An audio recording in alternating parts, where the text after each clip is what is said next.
Good morning, students. Welcome back. Now we are going to start the last lesson of module 1, and the name of the lesson is Gains from International Trade. Gains from International Trade. Here we have to discuss so many things. What is reciprocal demand, what are the offer curves and everything. So let us start with reciprocal demand. Ricardian theory of international trade is based on cost of production in terms of labor. John Stuart Mill, an English classical economist, brought in the demand factor in explaining terms of trade. Reciprocal demand is the mutual demand for each other's goods of trading partners. It is the strength and elasticity of one country's demand for another country's commodity in exchange for its own goods at different price ratios of export and imports, that is terms of trade. Mill's theory of reciprocal demand is explained on the basis of the assumptions. So what are the assumptions? Number 1, two countries, two commodities, production is subject to constant returns to scale, no transport cost, market operates under perfect competition, existence of full employment, free trade between the countries, and trade is based on comparative cost difference. These are the assumptions of this theory. Now let us discuss with the example. Based on the assumption, we can prove the following example of India and USA trading rice and cloth. Following table explains production and cost in India and USA. The domestic cost ratio in India is 1:0.66 and in USA it is 1:1, which is based on the production given by the labor. USA has absolute advantage in the production of both the commodities. USA's advantage in the production of food is 20:18, that is 10:9, and in the production of cloth 20:12, that is 10:6. USA's comparative advantage in production of cloth is greater than in food. Accordingly, India will specialize in the production of food and USA in cloth. The comparative disadvantage for India in the production of food is less than in cloth. Trade will be beneficial to both the countries as long as India gets more than 0.66 cloth for 1 unit of food and USA obtains 1 unit of food by giving less than 1 unit of cloth. The actual terms of trade demand depends upon the reciprocal demand, that is the strength and the elasticity of each country's demand for other country's product. If India's demand for cloth is intense, and India will trade with USA as long as it receives more than 0.66 cloth for 1 unit of food. Similarly, USA will trade with India if it gets 1 unit of food by giving less than 1 unit of cloth. This is what is the example. Now we'll discuss about the offer curves. J.S. Mill his concept of reciprocal demand was presented by Alfred Marshall and Francis Edgeworth through offer curves. An offer curve is a graphical representation of reciprocal demand indicating various quantities of exports a country is going to offer for various quantities of imports as a succession of possible terms of trade. The offer curve differs from the ordinary demand and supply curve because number 1, the ordinary demand curve expressing various quantities of commodity demanded at different prices normally slopes downwards from left to right. the ordinary supply curve expressing the various quantities of commodities supplied at different prices slopes upwards from left to right. The offer curve, on the other hand, can be viewed either as a demand for one commodity in terms of the other, or as a supply of one commodity in return for other. The normal demand curve explains the relationship between price and quantity, whereas the offer curve uses a concept known as representative bale. A bale is a constant amount of countries' exportables. Now we'll discuss about the diagram. Look at the diagram. In the diagram, India's offer curve, that is OA, this is O offer curve is OI, India's offer curve is OI, and Russia's offer curve is OR. This is OI is India's offer curve, OR is Russia's offer curve. The diagram explains the domestic rate of exchange, international terms of trade and gains from trade.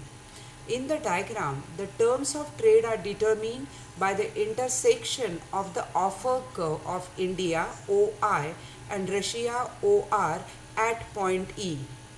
Here, OB and OA are the domestic prices. This OB and OA are the domestic price ratios of two countries which show the exchange rate at home between two commodities. India offers ON of X and gets NE of Y from Russia, and Russia offers NE of Y and gets ON of X. India within its economy has the exchange rate shown by OB line, this OB line, where on of X it gets NL of Y. By entering into the trade with Russia, it gets NE of Y, that is LE of Y, which is more than what it gets at home. India's gain is LE, and Russia gets ON of X at home, against NM of Y. From India, it secures ON of X by giving NE of Y, that is EM less than Y. Russia saves or gains EM in return, EM in terms of Y by entering into the trade. The distribution of gains from international trade in terms of Y is India gets LE more of Y for ON of X, LE more of Y for ON of X, and it gives EM less of Y for ON of X. This is what you have to understand. Next, what are the limitations of the theory of reciprocal demand? The theory of reciprocal demand is criticized on the following grounds. Number one, it is based on unrealistic assumptions like that of Ricardian theory. The theory is valid according to Graham if two countries involved are of equal size. Mill's theory does not take into account the domestic demand for traded commodity. Cost of production is neglected while determining terms of trade, and the theory fails to consider the changes in income in both the countries which influence the demand for imports. So this is what you have to write about the reciprocal demand theory. Now we'll discuss the next point. What are the gains from trade? International trade benefits the participant countries in many ways.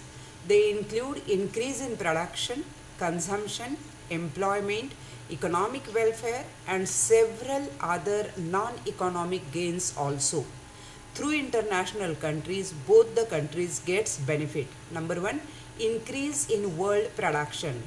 Each country specializes in the production of those commodities for which it is better suited in terms of cost of production.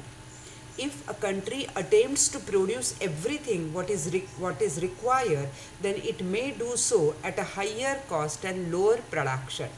International trade, which is based on international division of labor, leads to more production due to specialization.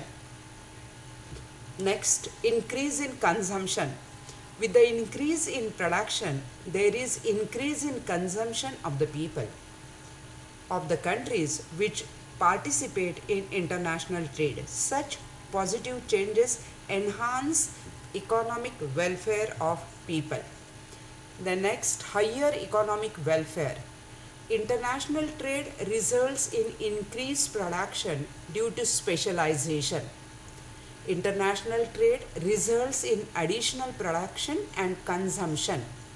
So there is increase in the level of economic welfare. Next, dynamic gains. There are many gains which are termed as dynamic gains since economies undergo changes in terms of technology, production function and increase in the production.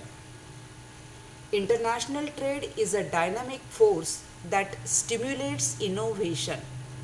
Trade also makes possible economical production of many goods that would otherwise be prohibitive to produce locally.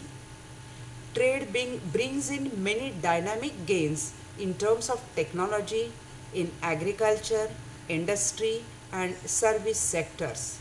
It introduces new tastes, more employment and positive cultural changes. Most of the gains associated with free trade accrue to the countries participating in international trade. Now we will discuss the last point of the topic, factors affecting the gains or a factor determining the gains.